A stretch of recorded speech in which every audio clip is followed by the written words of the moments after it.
작은 교회가 아름답습니다.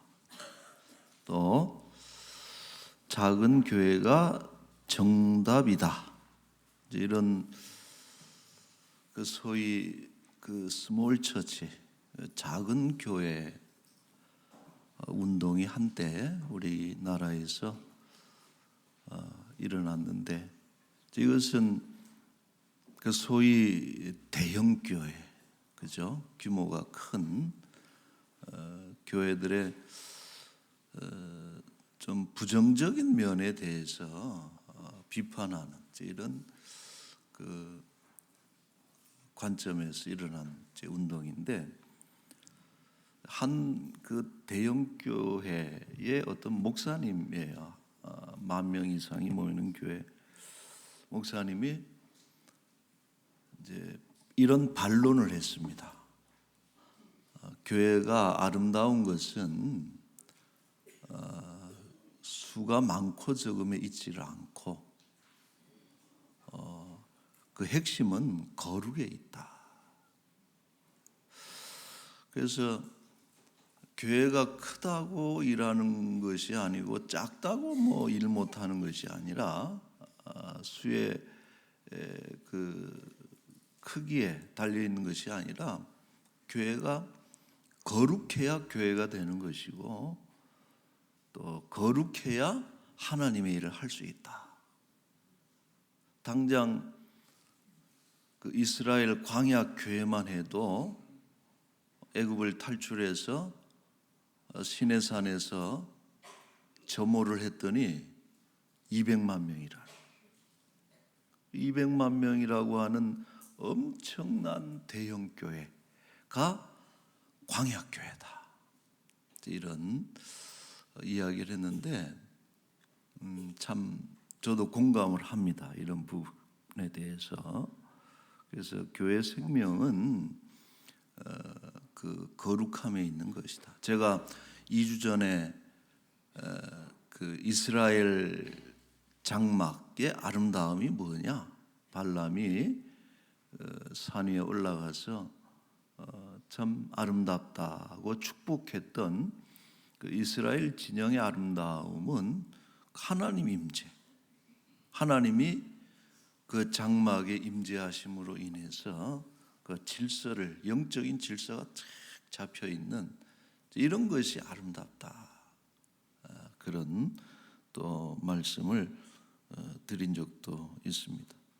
여러분, 하나님이 임재하신 교회에 뚜렷한 특징이 있어요. 여러 가지 있겠지만은 두 가지를 좀 얘기하자면은, 이 교회는 하나님이 계시다 하는 것을 알 수 있는 특징이 두 가지가 있는데, 첫째가 거룩이라는 거예요.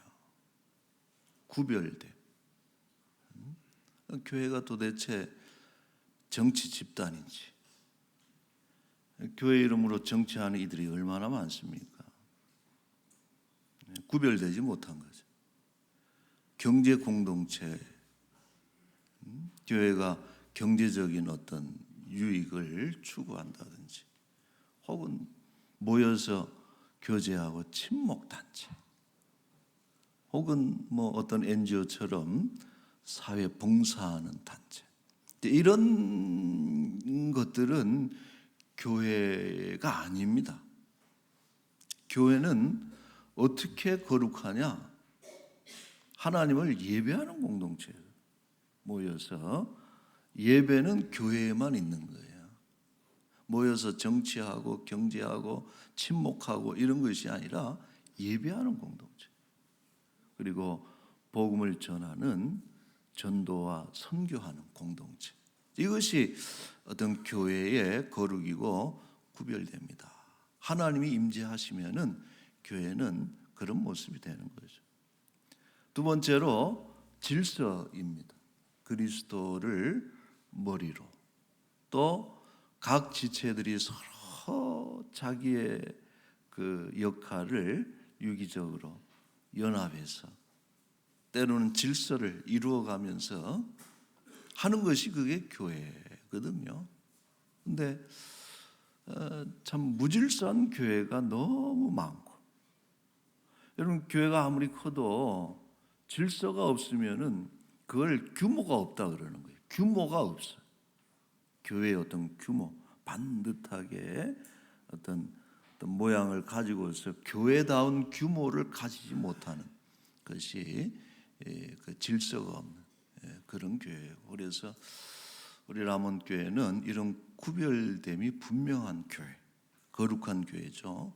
또 이런 영적인 질서가 분명하게 자리 잡혀서 그런 하나님의 임재하심을 드러내는 그런 교회가 됐으면 좋겠고, 이 거룩함과 질서를 지키기 위해서 우리는 늘 고민하고 노력하고 하나님의 도우심을 구해야 되는 것입니다. 자, 시내산에서 이제 2번에 걸친 인구조사를 마치죠. 1장에서 2장까지는 12지파, 또 3장, 4장은 레위 지파를 계수를 하고 이제 진영 배치를 완료합니다. 사방으로 진을 쳐서 이동간 진영, 또 정지했을 때 진영, 이제 이런 진영 배치를 끝내고 출발할 일이 남았는데, 출발하기 전에 이제 몇 가지 율법이 선포가 됩니다. 오늘 5장에 보면은 한 3가지 그룹의 법이 선포가 되는데, 이 3가지 법들의 공통점은 뭐냐면은 진영의 거룩을 지키는 법이다. 그래서 먼저 어떤 그 거룩함, 내부적인 어떤 그런 결속을 다진 뒤에 이제 출발할 수 있도록 이제 그런 법들을 선포하는데, 자, 첫 번째는 뭐냐면은 소위 부정하다고 알려진 자들은 격리시켜라.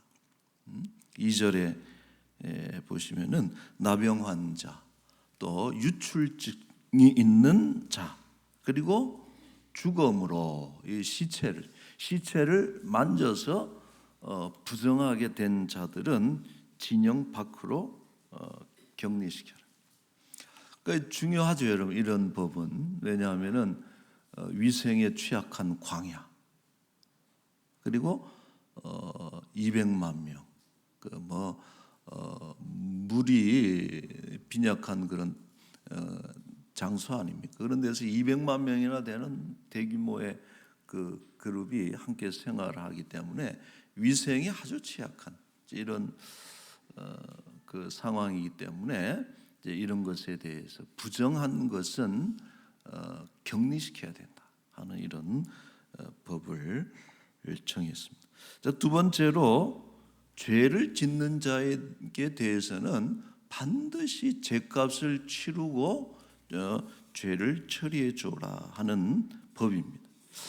여러분, 이 죄값이라는 표현이 반복 등장하고 있는데, 죄는 반드시 값을 치러야 된다라고 하는 것이 성경의 가르침입니다.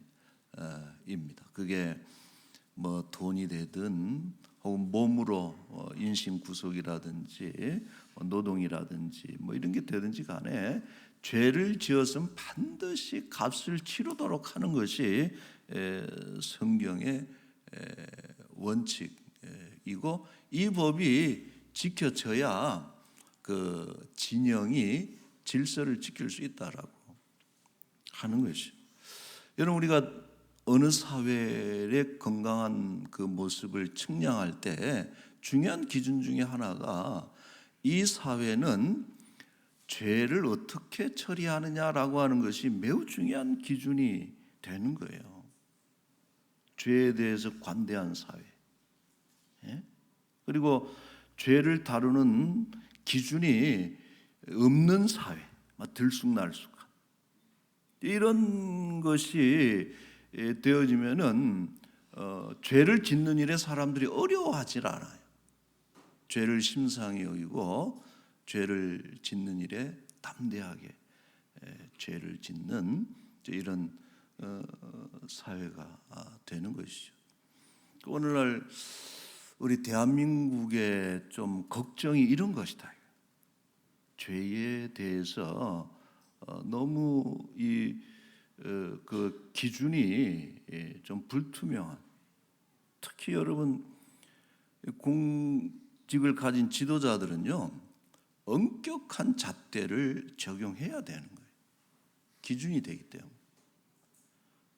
근데 뭐 남들 다 하는 건데 왜 나만 못 살게 구느냐, 이렇게 한다든지,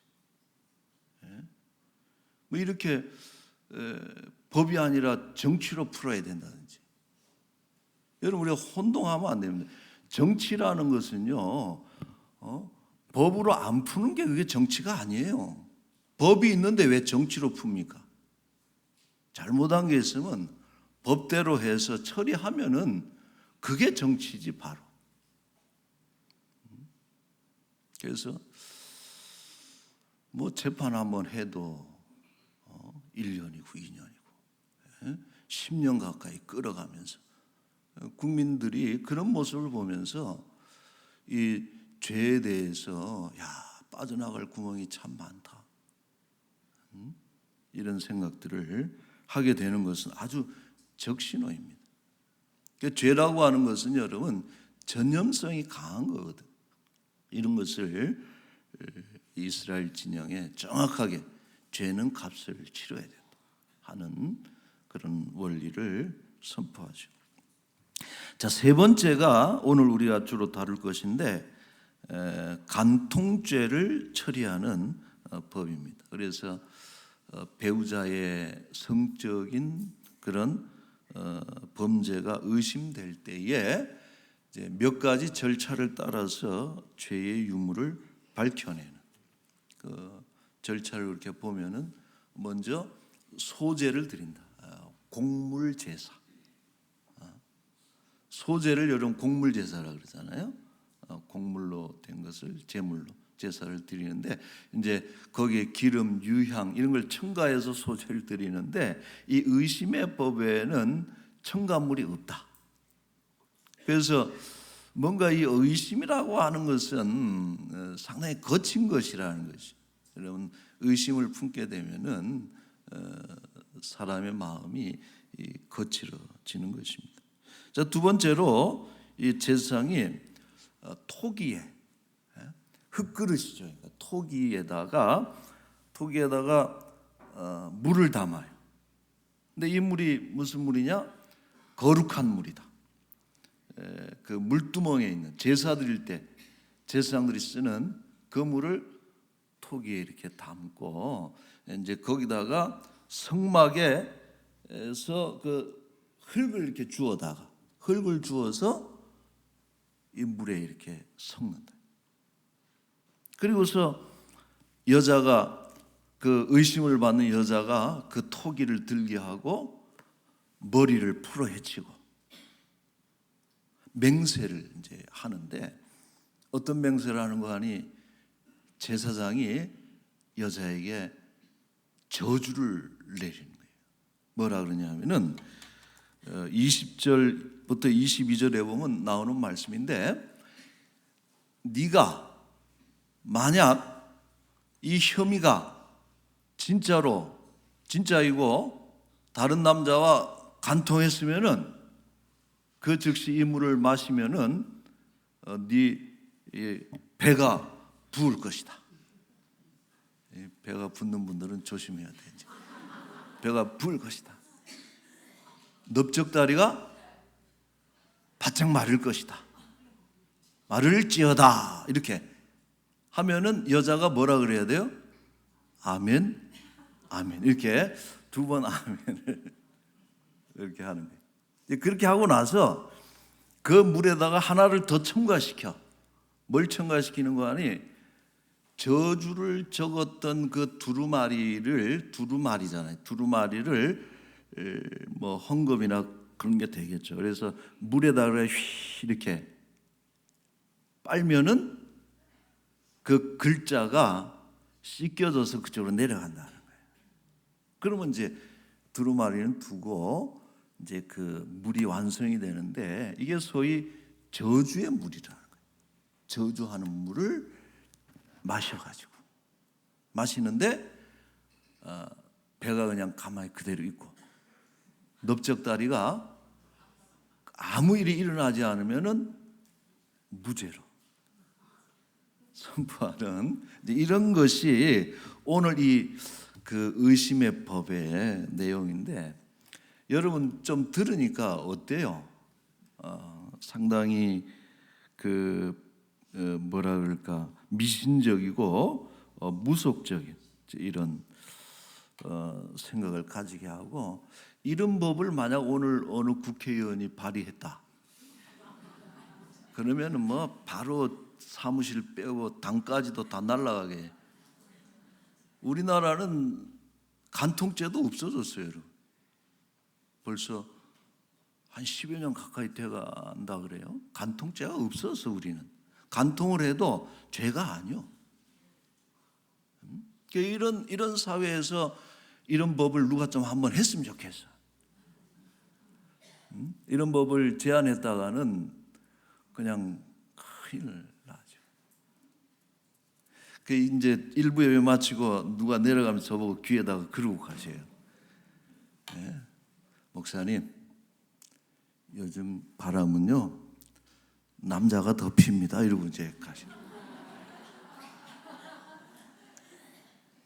근데 그 말 한 분이 성이 어떻게 되느냐?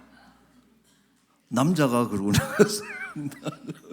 남자 집사님이, 목사님 요즘 바람은 남자가 더 핀다고. 자, 그래서 여러분, 그래서 이게 지금 뭔가 좀 구시대적이고 좀 무속적 이런 느낌을 주는 법이긴 한데, 그러나 우리 이 본문을 보면서 우리 어떤 관점을 가져야 되냐면은 이것이 3,500년 전의 법률이다라고 하는 것을 우리가 좀 기억을 해야 됩니다. 3,500년 전. 당시 어떤 사회, 남성의 가부장적 권위가 아주 그냥 엄청난. 그러니까 남자가 너 간통이야, 의심해, 문제가 있어, 그러면 여자 버리고 죽이고, 뭐 자식을 뭐 죽이고, 가족들의 생사 그 여탈이라 그러네. 그 생사를 다 책임지는 것이, 그것이 할 수 있는 것이 그게 가장이거든. 이런 것들이 가장의 어떤 권력이고, 얼마든지 여성의 인권이 없이 그렇게 할 수 있는 그런 시대에 이 법을 만든 것은 임의적으로, 그것도 남성의 일방적인 판단과 결정에 의해서 뭔가 죄의 유무를 판단하고 벌을 내리는 이런 임의적인 이런 것을 금지하고, 그런 관행을 금지하고, 만약 그런 의심이 있다면은 집에서 살며시 이렇게 처리하지 말고 공공의 앞으로 가져오라는 거예요. 가져와서 공물 제사도 드리고, 이런 퍼포먼스 같은 이런 것도 거치면서 공적으로 판단을 받게 하는, 그런 면에서 이것은 그 당시로서는 매우 탁월한 선진 입법이라는 거예요. 지금은 이제 이것이 여러 가지 허점이 많고 반론을 많이 할 수 있지만은 그 시절에 이스라엘법에 이런 것이 있다라고 하는 것은 매우 앞서가는 그런 법이다라고 설명을 하고, 또 중요한 것은 뭐냐? 무엇보다도 이 법의 핵심은 유무죄 판단을 하나님께 맡겨드렸다라고 하는. 그래서 여러분 16절에 보면은 제사장은 그 여인을 가까이 오게 하여 여호와 앞에 세우고, 30절에도 그런 말씀이 나오는데, 하나님 앞에 세운다라고 하는 것이 이 법의 중심입니다. 하나님의 판단, 죄를 결정하는 것은 하나님의 판단. 여기서 여자가 배가 부르고 다리가 말라지는 것은 어떤 맹세를 해서 혹은 그 저주의 물에 마법적 효력이 아니라 하나님의 개입에 의해서 일어나는 현상들이다. 그런데 이 증상이 마치 뭐 좀 미신적이고 주술적인 것 같고 이상한 것 같지만은, 사실은 여러분 말씀을 보면은 배가 부르거나 넓적다리가 말라지는 것은 여인의 출산과 관련된 내용이라는 거예요. 그러니까 그런 간통의 죄가 있으면은 앞으로 아이를 낳지 못할 것이다라고 하는 저주가 바로 이 저주의 내용이고, 그러나 무죄하게 되면 그 뒤에 그런 내용이 나, 임신하리라, 그 여자는 임신하리라, 이런 표현이 나오거든요. 그래서 이 더욱이나 그렇잖아요. 아이를 임신하는 일이며 갖는 일이며 혹은 아이를 못 갖는 일, 이것은 하나님께 달려 있는 것이에요. 그래서 이러한 그 죄를 판단함에 있어서 하나님께 의지하는, 그러므로 맹세를 효력 있게 하는 것은 말씀의 권능에 속한 것이지 저주의 물의 영역이 아니다라고 하는 것이에요. 그리고 어느 누구라도 하나님 앞에서 죄를 감출 수 없는 이런 것 때문에 이것은 어찌 보면 아주 정확한 죄를 처리하는 그런 방식이 되는 것이, 그동안 은밀하게 권력자의 손에 의해서. 여러분, 사실 이런 유형이 중세시대에 보면은요, 불과 500~600년 전에 그걸 뭐라 그러냐면 시죄 절차래. 시죄 절차, 영어로는 오딜이라 그래가지고, 예를 들면 그런 거예요. 여자가 간음에 그런 혐의가 있으면은 강 속에 악어떼들이 득실득실한데 집어넣으라 이거예요. 살아나오면은 어떻게 돼요? 무죄. 최고면 유죄. 그러니까 이제 그게 오딜이라는 중세의 그 소위 마녀 사냥에 사용된 그런 악법들이에요. 그러니까 어떤 그 증거가 없는 일방적인 고소에 의해서 말도 안 되는 시죄 절차를 거쳐서 어떤 사람을 제거하는 것이 이런 악법인데, 그러나 이 의심의 법은 이 하나님께서 그것을 관장한다라고 하는 이런 측면에서 하나님께 그것을 맡겨드리는 그런 것을 의미하는 것이죠. 자, 그래서 앞서 언급한 대로 밝히 드러난 죄는 공적으로 처리하려, 그러나 드러나지 않은 다른 성도에 대해서는, 죄에 대해서는 그것을 우리가 가타부타 막 이렇게 사람들이 얘기해서는 안 되고, 하나님 앞에 나와서 진실이 밝혀지기 전까지는 그것을 우리가 우리 마음대로 판단해서는 안 된다, 이런 내용입니다. 자, 마지막으로 이 법이 가지고 있는 중요한 의미가 하나 있어요. 이제 그것을 좀 말씀드리고 싶은데, 뭐냐면은 이 법의 의미, 어떤 상징적인 효과가 이제 예방적 효과인데, 예를 들어서 우리가 몇 년 전인가요? 어떤 법이냐 하면은 그 공직자들한테 밥을 살 때 몇만 원짜리까지 된다 그랬어요. 3만 원. 그 다음에 뭐 선물할 때는 5만 원. 그 다음에 경조사에 가서는 반장님 얼마예요? 5만 원인데 이게 10만 원이 됐다가 이제 20만 원이 됐답니다. 그래서 좀 현실화시키자 그래가지고 이렇게 됐는데, 그래서 이 소위 이게 무슨 법이에요, 여러분? 김영란법이라 그래가지고 알려져 있는데, 제목은 본래 제목은 깁니다. 뭐 말씀 안 드려도 중요한 건 아니니까. 청탁금지법인데 이게, 그래서 당시 제 생각에도 막 그 논란이 많았던 기억이 나요. 근데 제 개인적인 판단으로는 그 법이 가지고 있는 시대적인 어떤 의미가 있다라는 생각이 들더라고요. 그걸 통해서 한 시대, 우리 대한민국 사회를 좀 더 정화시키는 듯한 그런 법이 아니었는가. 그건 제 생각이에요. 제 판단. 이전에는 얼마나 그런 것들이 많았어요. 뭐 하나 청탁하려고 돈 가져가지, 뭐 2차까지 술자리 하지, 막 이런 것들이.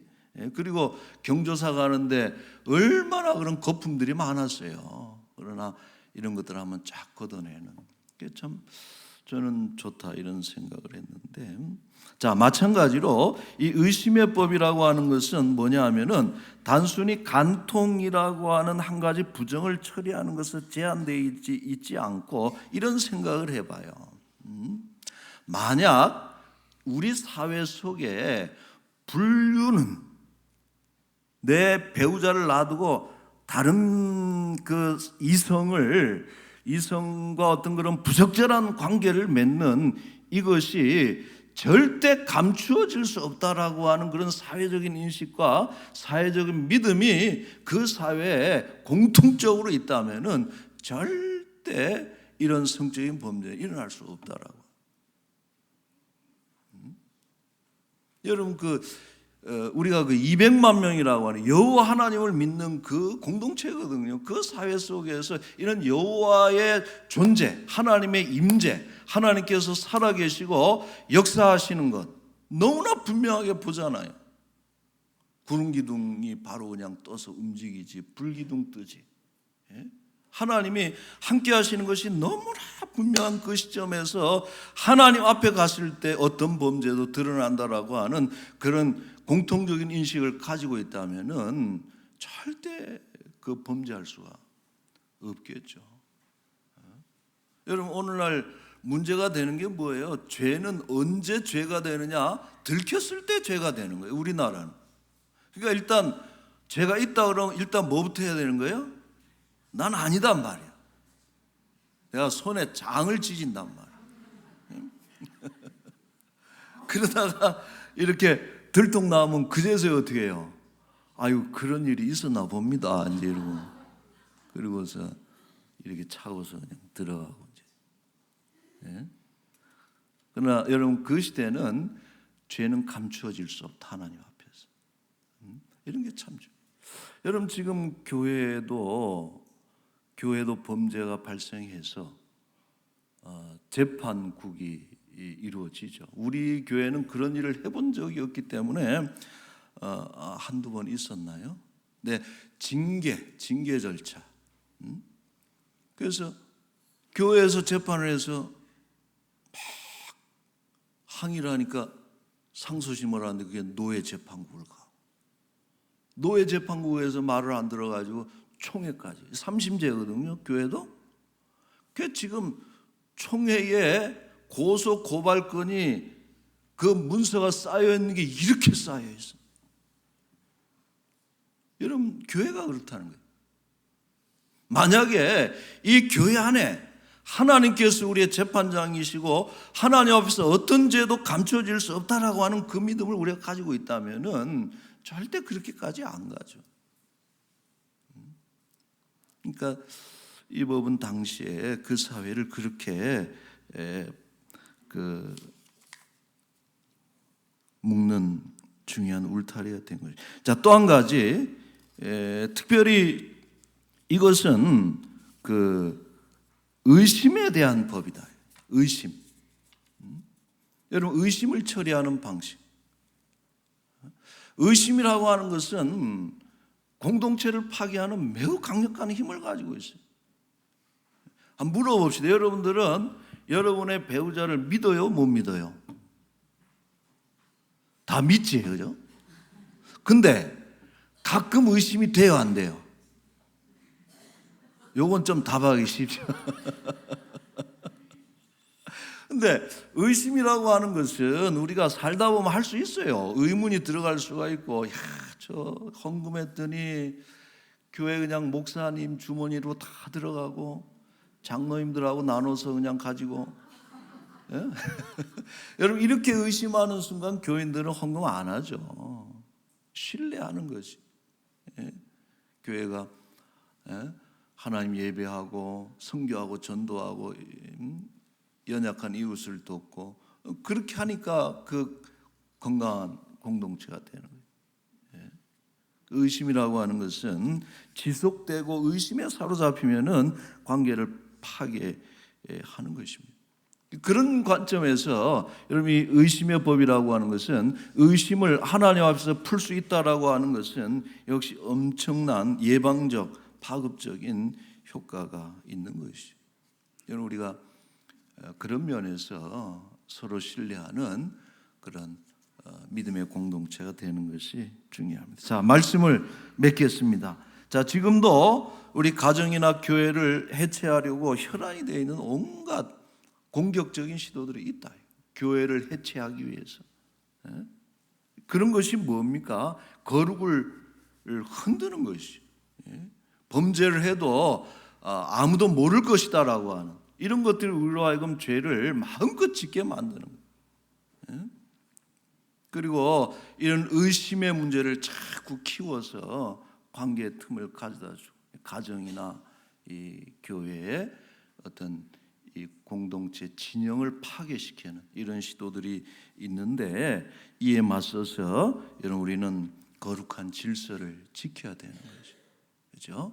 예수 그리스도를 머리로 한 질서를 지키고 또 거룩한 법을 지킴으로 부정을 척결하고 또 서로를 신뢰하는 거룩한 믿음을 힘써 지키는 것이 오늘 우리의 전쟁이 되는 것입니다. 이 전선에 우리가 단일 대우를 갖추고 함께 나아가는 람원교회가 될 수 있기를 바랍니다. 마침내 승리하는 우리 역시 아름다운 그런 교회가 될 수 있기를 주의 이름으로 축원합니다. 아멘. 기도하겠어요. 거룩하신 하나님 아버지, 두 사람이 함께 가는 것도 참 쉽지 않은 그런 세상에 다섯이 같이 가고 또 100명이 같이 가고 수많은 사람들이 교회라고 하는 울타리 또 국가라고 하는 울타리 안에서 유지하면서 가는 것이 참 쉽지 않은데, 중요한 것은 이 우리의 진영, 우리의 공동체, 우리의 모임에 하나님의 통치가 온전히 이루어지는 그런 은혜를 더하여 주옵소서. 그래서 구별된 교회, 우리는 정치, 경제, 또 오락 혹은 그런 것이 아니라 오직 하나님을 예배하는, 하나님의 말씀 복음을 온 세상에 전파함으로 세상을 구원하는 구령의 단체로 구별되게 하여 주옵시고, 무엇보다도 아무리 다양한 의견 또 그렇게 해서 서로 다른 생각이 있을지라도 머리 되시는 예수 그리스도, 그분의 말씀 앞에 우리가 잠잠하고 하나가 되어질 수 있는 그런 질서 있는 교회를 이루어가게 하여 주옵소서. 아버지 하나님, 광야 길이라고 했습니다. 모든 것이 갖추어지지 않은 이런 어려운 인생의 여정을 갈 때에 우리의 진영이 흐트러지지 않고 또 교회를 중심으로 해서 우리 모든 성도들이 마침내 목표로 하는 그런 가나안 땅, 복지에 또 천국에 온전히 들어가는 그날까지 하나님 우리와 동행하시고 또 승리하는 교회가 되게 하여 주옵소서. 아버지 하나님, 이 한 주간도 하나님 우리와 함께 하시고 특별히 믿음으로 살아갈 때에 하나님 없는 것처럼 교만하지 말게 하시고 하나님 없는 것처럼 낙심하지 않게 하여 주옵시고, 우리의 안고 일었음을 아시는 하나님으로 인해서 결국 믿음으로 승리하는 그런 복된 주간이 되게 하여 주옵소서. 아버지 하나님, 6월 호국보훈의 달에 참으로 국가를 위해서 기도하게 하시고 나라를 위해서 내가 뭘 할 것인가 애국적인 시민들이 되어질 수 있도록 하나님 우리를 주장하여 주옵소서. 가난하고 병들고 또 어려운 일에 만난 우리 사랑하는 지체들 하나님 꼭 붙잡아 주셔서 어려운 날은 곧 지나갈 것이고 승리의 그날이 올 줄로 믿고 끝까지 하나님 견디며 승리할 수 있도록 복을 내려 주옵소서. 오늘 등록하신 우리 네 분 우리 부부가 계십니다. 우리 하나님께서 이 가정을 복되게 하셔서 우리 람원교회 잘 뿌리 내리고 또 앞으로의 삶이 더욱더 복되어질 수 있도록 특별한 은총을 하나님 더하여 주옵소서. 감사하며 예수님의 이름으로 기도하옵나이다. 아멘.